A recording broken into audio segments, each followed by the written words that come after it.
The group voted, and we think she can do better, my best friend said. So I left the group chat and bought a sailing boat. Now she's alone, and they pretend she never existed.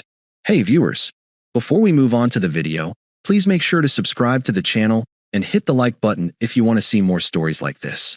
Thanks. There's a certain kind of friend group that starts out feeling like a family and ends up feeling like a board of directors for your life. Ours was like that. 8 of us, all met in college. A messy, inseparable mix of people who partied together, cried together, moved apartments together, and thought we'd somehow hacked adulthood just by staying close. And for years, we really were close. There was Eli, my best friend since freshman year, the charming, slightly manipulative one who could talk his way into or out of anything. Then there was Hannah, my girlfriend of almost 3 years, who everyone said balanced me out. She was extroverted, ambitious, the kind of person who made vision boards for her birthday wishes. I was the calm one, the organizer, the guy who made the plans, booked the cabins, paid for the first round, and checked in when someone disappeared for too long. That group meant everything to me. I don't think I ever admitted how much. I built my whole social world around them, not out of insecurity, but because I genuinely believed in the idea of chosen family. We had traditions, Tuesday dinners at my place, where everyone brought one cheap ingredient and we turned it into something edible. Summer trips to the lake, where I was always the one driving because I was the only one who didn't drink. Game nights, where Eli cheated at trivia and Hannah would end up lecturing everyone about how to manifest better goals. If you looked at us from the outside, you'd think we were a sitcom friend group that made it past college. But I didn't realize how quietly things had started shifting. It began with subtle comments. Eli once joked that I was the dad of the group, responsible, predictable, steady, and everyone laughed. Then it became, "You're too comfortable, man," or "You're kind of coasting." At first, I brushed it off. Everyone goes through phases. I'd been working a stable IT job for 3 years, saving up for a down payment. Not glamorous, but it gave me peace. I thought that counted for something. But to them, especially Hannah, peace started to look like stagnation. She started reading self-help books with pastel covers, talking about energy and vibrations and levels of growth. It sounded harmless at first, but then the language crept into how she talked about us. "You're so content all the time," she'd say, half smiling. "It's like you're afraid to want more." I didn't get it. More of what? We had stability. We had plans. I thought we had love. But somewhere along the line, content became her synonym for boring. Around the same time, Eli started spending more time with her. Not in a romantic way, at least not that I could tell, but in that weird, conspiratorial way where two people convince each other they've figured life out while everyone else is just behind. He'd start sentences with, "Hannah and I were talking about you," and end them with unsolicited advice about how I should push myself more, how I should rebrand. It was subtle, but the balance was shifting. I could feel it every time we hung out. My opinions got dismissed faster. My ideas were safe. My jokes dated. I was becoming the stable background character in a group I used to lead. And I didn't even realize how deep that shift had gone until one Friday night, when Eli asked if I could come over early before everyone else arrived. He said he wanted to talk. He sounded serious. I remember thinking maybe he needed advice, or maybe something was wrong with work. I had no idea what was about to happen. I couldn't have known that a few hours later, my best friend would look me in the eye and tell me, with complete calm, that the group had voted on my relationship. When Eli texted, "Can you come a bit earlier tonight? Just want to talk before everyone gets here." I didn't think much of it. He'd done that before, to vent about his boss, or ask me to help fix his laptop, or to talk through another impulsive decision he'd made with his latest girlfriend. So I showed up 15 minutes early, carrying 2 six-packs in the sense that I was doing him a favor. When I got to his apartment, the lights were already dimmed, and there were too many shoes by the door for it to be just him. Hannah was there. So were Laura, Ben, and Maya, half the group, already sitting on the couch like they'd been waiting for me. That's when my stomach dropped. Something about the way they looked at me, polite, rehearsed, nervous, told me this wasn't an accident. "Hey," I said slowly, setting the beers down on the counter. "What's going on?" Eli stood up, clearing his throat like a manager about to start a quarterly review. "Man, sit down for a second," he said. "No, I'm good. What's happening?" He looked at Hannah, then back at me. This is gonna sound weird, but the group's been talking. About you and Hannah. About where things are going. I blinked. The group? Yeah, Hannah said softly. She wasn't meeting my eyes. It's not like that. We've just all noticed things, and it's hard to ignore. Eli jumped back in. Basically, we care about you both, and it's clear you're kind of on different paths right now. You've been stuck in the same routine for, what, 3 years? Job, same apartment, same schedule. And Hannah's trying to grow, you know? She's doing new things. She's evolving. I stared at him, trying to process the audacity of that word. Evolving? Yeah, he said earnestly, like he was explaining a TED Talk. She's exploring who she wants to be. And you, he gestured vaguely, you're still in your comfort zone. I felt my pulse in my jaw. So what are you saying, Eli? He glanced at Hannah again. She finally spoke. We talked about it, and the group thinks maybe I can do better. The room went quiet. Even Eli looked like he didn't expect her to say it that bluntly. My mind blanked. I heard the words, but they didn't make sense together. The group thinks. I repeated. Yeah, she said, voice shaking slightly but holding steady. It's not personal. We just don't feel aligned anymore. You don't really fit the energy everyone's trying to move toward. We all want more for you, but maybe that means you and I shouldn't keep pretending this is working. There it was, we all want more for you. That soft, patronizing poison disguised as concern. I looked around the room, at the people I'd considered friends. Ben was staring at the floor. Maya looked like she wanted to disappear. But no one, not one person, spoke up. Eli crossed his arms like the verdict had been delivered. It's not an attack, man. It's just where everyone's at. We love you, but it feels like you're not keeping up. It was so absurd I almost laughed. They'd held a meeting. They discussed my worth. They decided my girlfriend could do better, and she'd gone along with it. And the worst part? They said it like they were doing me a favor. Let me get this straight, I said quietly. You all got together and voted on my relationship. No one answered. I nodded slowly, trying to keep my voice from breaking. And Hannah, you thought this was reasonable? She exhaled shakily. It's not like that. It's just collective clarity. Everyone's been feeling it. That was it. No betrayal, no guilt, just self-help jargon twisted into cruelty. I stood up. My chair screeched across the floor. Well, I said, I guess the vote's unanimous now. Eli frowned. What does that mean? It means I'm out. I grabbed my jacket, walked to the door, and looked back at them. This self-declared council of higher beings. You guys always needed a project, I said. Congrats. You just lost the one who kept it together. Then I left. No yelling, no theatrics. Just silence and the sound of the door closing behind me. As I stepped out into the hallway, I heard Eli's voice faintly through the door. He'll thank us later. I didn't thank them, but someday they would thank me for leaving them to drown in their own growth. For the first time in years, my weekends were quiet. Not the comfortable kind of quiet, the kind that feels like something's missing, the kind that echoes. I stopped checking my phone after that night.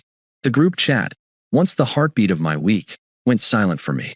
I didn't leave right away. I just stopped replying. Stopped showing up. 2 days later, Eli removed me. That's when it hit me. They hadn't just voted me out of my relationship. They'd voted me out of my own life. The first few weeks were rough. You don't realize how much of your routine revolves around people until they vanish. No spontaneous invites, no noise, no shared meals. Just empty evenings and the kind of loneliness that doesn't announce itself. It seeps in through the walls. I'd catch myself cooking too much food, instinctively setting out 2 plates. Or driving past the lake where we used to camp and feeling that dull ache in my chest. But as the silence stretched, something strange happened. I started to feel relief. No group opinions. No subtle judgment. No one constantly measuring if I was evolving. Just me. And when you're alone long enough, you start asking different questions. Not why did they do that, but why was I okay with it for so long? I realized how much of myself I'd bent to fit their idea of who I should be. The easygoing one, the calm one, the guy who always fixed the mood when things got tense. The emotional janitor. And Hannah. God, I thought she loved me. But looking back, I think she loved the way I made her feel grounded, not me. She needed an audience for her growth. I just happened to be the opening act. So I started making changes, not to prove them wrong, but to finally live without their commentary. I canceled Netflix, started waking up early, began reading books that didn't have manifest or alignment in the title. One night, out of nowhere, I drove to the marina. It was something I hadn't done since I was a kid. My dad used to take me sailing when we could afford the fuel. I sat on the dock for hours, watching the boats sway in silence. There was something sacred about it, how they stayed anchored but ready to drift when the moment came. That's when the idea hit me. What if I just left? Not out of spite, not as revenge, just gone. So I did. Over the next few months, I sold half my stuff, put in my notice at work, liquidated some savings. People thought I'd lost my mind, but for the first time, I felt clarity. I bought a small, used sailboat, nothing fancy, but seaworthy. White hull, teak trim, a cabin just big enough for one person and a coffee pot. I named her Driftwood. There was something poetic about it, something discarded, reshaped by the sea, finding peace just by floating. The first night I slept on that boat, the air smelled like salt and diesel. The marina lights reflected off the water like a broken mirror. I sat on deck, wrapped in an old blanket, and realized I hadn't thought about them all day. Not Eli, not Hannah, not the group that decided who deserved who. Just me, the guy they called stagnant, floating quietly under a wide, forgiving sky. And as the tide carried the boat gently against its ropes, I felt a kind of calm I hadn't felt in years. Not peace that depended on anyone, just peace that came from finally being alone on purpose. But peace has a way of exposing truth, and in time, truth has a way of circling back. Because while I drifted further into my new life, the little ecosystem I'd left behind started to rot. And soon, the same people who voted me out would start turning on each other and on her. It started with a text I almost didn't read. 3 months after I moved on to Driftwood, my old life reached out. Not through Hannah, not through Eli, but through Ben, one of the quieter ones in the group. The guy who never picked sides, who once told me, "Man, I just like hanging out with everyone." His message popped up late one evening while I was anchored offshore, cooking instant noodles over a camping stove. "Ben, hey, sorry for the random message. Just wanted to say, you were right to leave." No context, no follow-up, just that. I stared at it for a long time. Then curiosity got the better of me. "Me, what happened?" He didn't answer right away. When he did, the messages came in bursts. "Ben, the group's kind of falling apart. Everyone's fighting. Ben, Eli's being weird. Controlling. Ben, Hannah's not doing great." That last one made me pause. "Me, not doing great how?" He sent a sighing emoji. Then, "Ben, you should probably hear it from her. Just thought you should know." I didn't reply. I didn't need to. Because the truth was, I didn't want to hear it from her. Whatever had happened, it wasn't my problem anymore.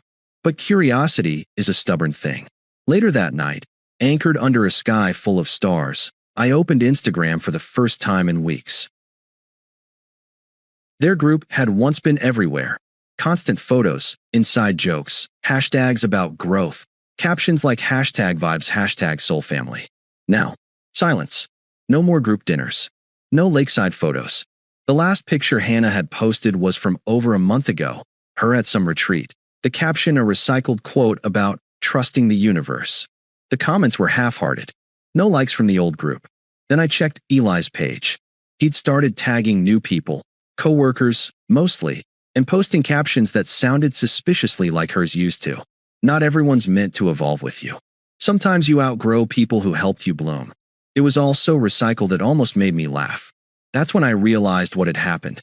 The little social hierarchy they built, the enlightened circle they used to measure everyone's worth, had collapsed under its own fake depth.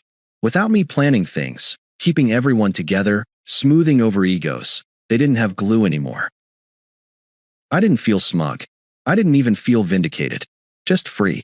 But then, about a week later, Hannah reached out. It started with a missed call. Then another. Then a text. "Hannah, hey, I know you probably don't want to talk to me. I just need to say I'm sorry for how everything went down. Hannah, you didn't deserve that. I let people get in my head. Hannah, can we talk?" I didn't answer. 2 days later, another message. "Hannah, I can't believe how fake they all were. The group's basically dead. Eli turned out to be such a hypocrite." I scrolled back, reading that word, hypocrite. "Me? You mean the guy who voted on our relationship?" Hannah, I know how it sounds. I was stupid. I thought he cared about me. Me. And now. Hannah, now he's dating Laura. 2 weeks after he told me I needed to find myself. That one I laughed out loud at. A dry, quiet laugh that startled even me. Hannah, it's not funny. Me, you're right. It's poetic. She went quiet for a while.